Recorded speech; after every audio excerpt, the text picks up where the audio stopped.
হসপিটালে কম্পাসকে দেখে অবশেষে জ্ঞান ফিরল বিহানের। কম্পাসকে পেয়েই যেন সুস্থ হয়ে গেল বিহান। হ্যাঁ বন্ধুরা, কম্পাস ধারাবাহিকের আগামী পর্বগুলোতে আমরা এমনটাই দেখতে চলেছি। শুধুমাত্র অখিলেশের কারণে কম্পাস অ্যারেস্ট হয়ে গেল।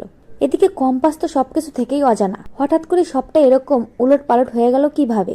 কম্পাসের পরিকল্পনায় তো এমনটা ছিল না, কিন্তু এই সবকিছুর পেছনে যে দাদুর হাত রয়েছে সেটা খুব ভালোভাবে বুঝতে পারে কম্পাস। কম্পাস বারবার একটা কথাই বলছে, আমাকে এই মুহূর্তে একটা কথাই ভাবতে হবে যে বিহান স্যার সুস্থ হবে কিভাবে। এখন বিহান স্যারের কি অবস্থা? তবে কারো কাছ থেকেই ঠিকঠাক খবর পাচ্ছে না কম্পাস। আর ঠিক এই কারণেই অফিসারদের বারবার রিকোয়েস্ট করে কম্পাস, আমাকে একটা বার যেতে দিন।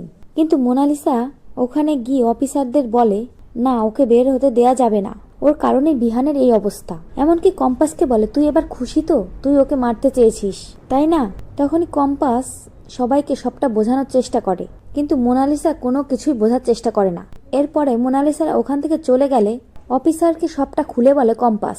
যে কথা শুনে অফিসাররা বুঝতে পারে যে কম্পাসকে একটা সুযোগ দেওয়ার দরকার আছে।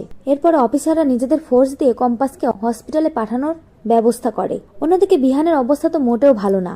বিহান কিভাবে সুস্থ হবে সেটাই ভাবছে বিহানের পরিবারের লোকজন। কিন্তু সেই সবার চোখে ফাঁকি দিয়ে যখন কম্পাস হসপিটালের ভিতর আসে, কম্পাসের সাথে দেখা সেই মুহূর্তে ঠিক বিহান রেসপন্স করা শুরু করে। বিহানের জ্ঞান ফিরে আসে কম্পাসকে দেখে।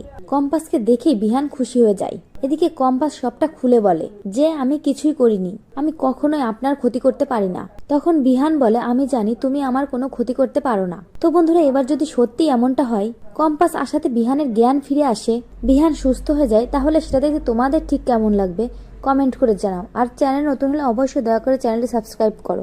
সকলকে ধন্যবাদ সম্পূর্ণ ভিডিওটি দেখার জন্য।